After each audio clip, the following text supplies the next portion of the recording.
आज 2024 लोकसभा चुनाव से पहले बीजेपी टीम नरेंद्र मोदी, अरविंद केजरीवाल, आम आदमी पार्टी के मुखिया अरविंद केजरीवाल पर पूर्ण रूप से हावी हो चुकी है।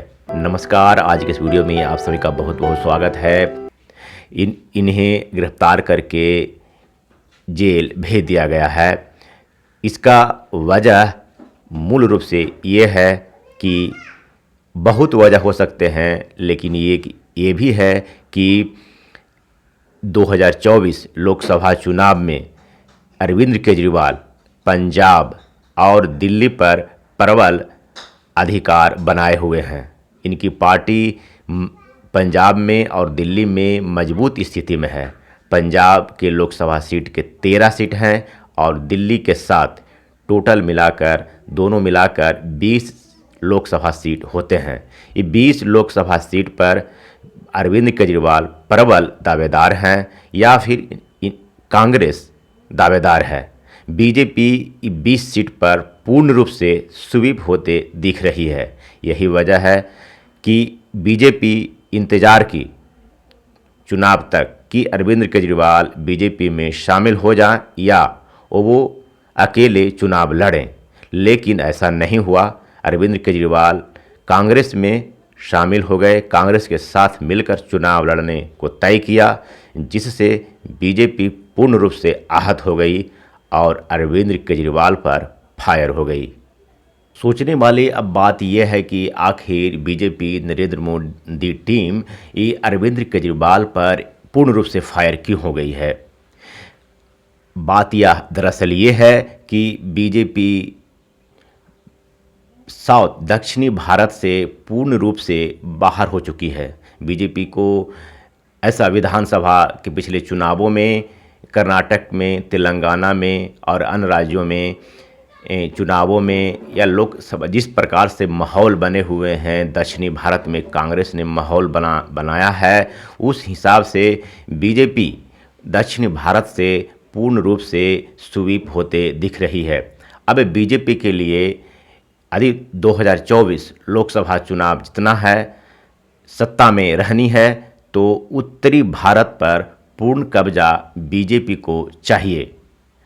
यदि बीजेपी उत्तरी भारत पर पूर्ण रूप से कब्जा कर लेती है तो 2024 की सत्ता बीजेपी को फिर से हाथ में आ जाएगी, लेकिन ऐसा होने वाला नहीं है। सच्चाई कुछ और है, सत्ता इसमें कुछ और है, जो बीजेपी जानती है। इसीलिए बीजेपी अन्य उत्तर भारत के प्रमुख नेताओं पर हावी हो चुकी है।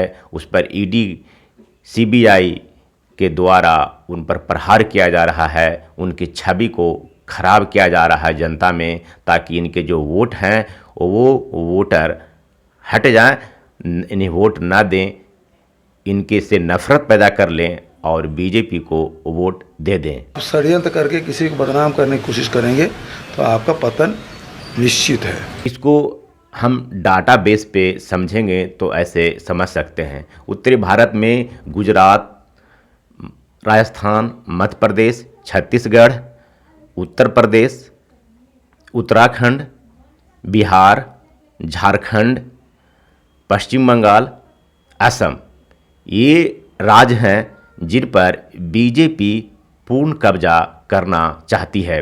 इन राज्यों में उत्तरी भारत के गुजरात, राजस्थान, मध्य प्रदेश, छत्तीसगढ़, हरियाणा, उत्तराखंड, उत्तर प्रदेश, बिहार, झारखंड, पश्चिम बंगाल और असम मिलाकर कुल लोकसभा के 267 सीट होते हैं। में यदि पश्चिम बंगाल, झारखंड, बिहार, उत्तर प्रदेश, राजस्थान, छत्तीसगढ़, मध्य प्रदेश और असम को अलग कर दिया जाए तो इन राज्यों के लोकसभा सीटों को मिलाएंगे तो 255 सीट बनते हैं।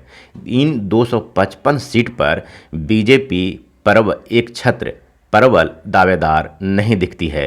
इन राज्यों में समाजवादी पार्टी, आरजेडी, जैसे उत्तर प्रदेश में समाजवादी पार्टी, बिहार में राष्ट्रीय जनता दल, पश्चिम बंगाल में टीएमसी तृणमूल कांग्रेस, झारखंड में झेमुमो और कांग्रेस इन सभी राज्यों में छीट पूट रूप में कांग्रेस मुख्य रूप से देखें तो राजस्थान, मध्य प्रदेश, छत्तीसगढ़ में कांग्रेस प्रबल दावेदार के रूप में है।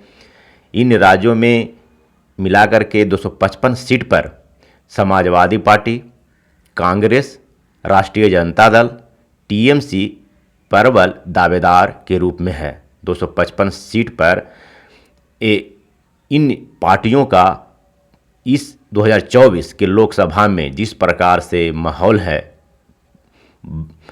बहुत दबदबा दिखता है। इन 255 सीटों पर यदि बीजेपी 100 सीट भी ले आती है तो बहुत बड़ी उपलब्धि होगी।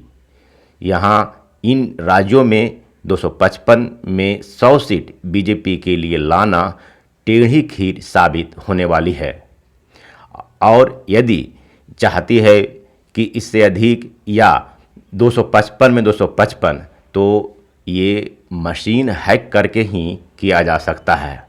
चुनावी प्रणाली के तहत जिस प्रकार से 2024 के लोकसभा चुनाव में माहौल बने हैं, इन पार्टियों का हुजूम, इनके साथ जो लोग खड़े हैं, मशीन को हैक किए बगैर 255 के 255 सीटें जीतना किसी पार्टी के लिए संभव नहीं होगा। ये बहुत असंभव वाली बात है।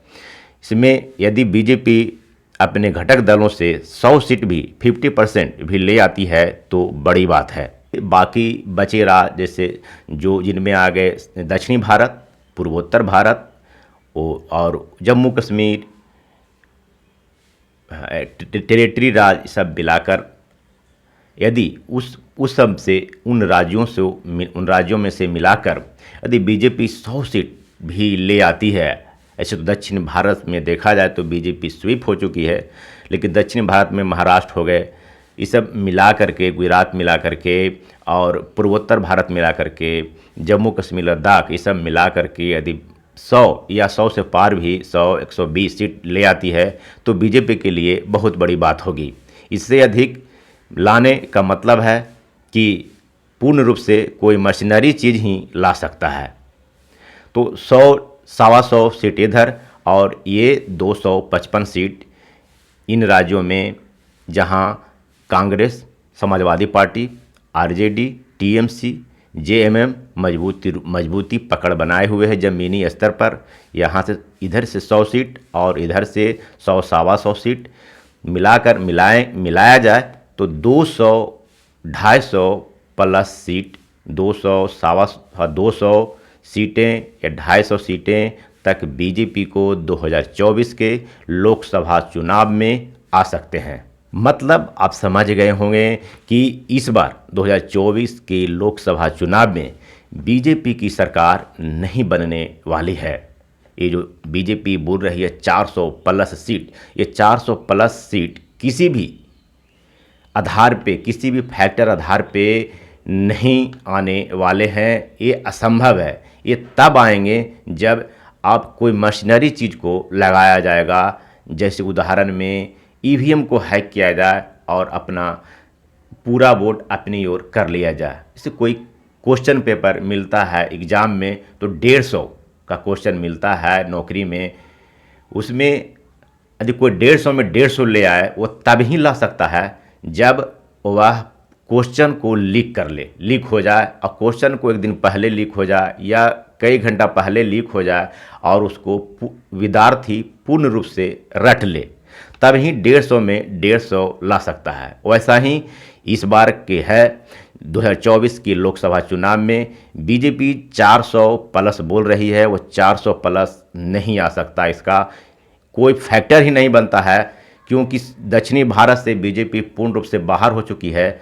उत्तर भारत में कांग्रेस, समाजवादी पार्टी, राष्ट्रीय जनता दल, जेएमएम, टीएमसी पूर्ण टक्कर देने वाली है 255 सीटों पर। 267 और 20 सीटों पर अरविंद केजरीवाल कब्जा किए हुए हैं। तो इन सीटों पर नरेंद्र मोदी टीम को 100 सीट लाना मुश्किल है। तो 267 सीट पर यदि 100 सीट आता है, बाकी 100-200 सीट बीजेपी के बन रहे हैं। मतलब बीजेपी इस बार 2024 के लोकसभा चुनाव में सत्ता से बाहर हो चुकी है। ये बात बीजेपी भी जानती है। यही वजह है कि बीजेपी बौखलाई हुई है। अब बौखलाहट में अरविंद केजरीवाल पर हमला बोली, उससे पहले झारखंड के मुख्यमंत्री पर हमला बोला गया, उन्हें गिरफ्तार करा करके उनके छवि को खराब किया गया, उनके वोट बैंक को खराब कर दिया गया, जनता में बदनाम कर दिया गया, सरकार गिराने की पूरा प्रयास की गई। उसके पहले बिहार में सत्ता चल रही सरकार, रोजगार देने वाली सरकार, रोजगार में नए नए कीर्तिमान स्थापित करने वाली राष्ट्रीय जनता दल पार्टी को सत्ता से बेदखल कर दिया गया। वो इसलिए ताकि वो जनता में इमेज न बना पाए सही ढंग से, लेकिन ऐसा नहीं हुआ। इतना 17 महीनों में ही राष्ट्रीय जनता दल ने वो सब कुछ कर दिया जो वो करना चाहती थी।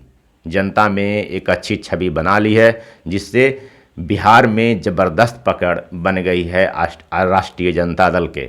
और पश्चिम बंगाल में भी करीब पिछले माह भी बीजेपी पूर्ण रूप से हावी रही कि किसी प्रकार से पश्चिम बंगाल सरकार को गिराया जाए, लेकिन ममता बनर्जी अपने बल पर अड़ी हुई हैं, सरकार बचा ली और अपने बल अकेले ही लड़ रही हैं, लेकिन चुनाव लड़ रही हैं। और उसमें बीजेपी को पूर्ण जो सोच रही थी कि हम पूर्ण बहुमत सीट हम जीत लेंगे, टीएमसी प्रमुख ममता बनर्जी को हटा करके वो वहाँ भी बीजेपी के दाल नहीं गली कि बीजेपी उत्तरी भारत के सभी नेताओं पर ईडी सीबीआई द्वारा हमले कर रहे हैं, इन्हें बदनाम कर रही है, ताकि किसी तरीके से 2024 इन लोग की छवि खराब करके इनके वोट को अपनी ओर किया जाए।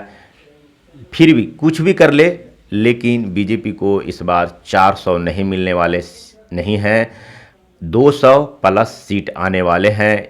ये बीजेपी स्वयं जानती है कि हमें इस बार 200 प्लस सीट आने वाले हैं और सत्ता से बेदखल होने वाली है। यही वजह है कि बीजेपी आज सभी नेताओं को, प्रमुख नेताओं को चुनाव के पूर्व उस पर कानूनी कार्रवाई करते दिख रही है।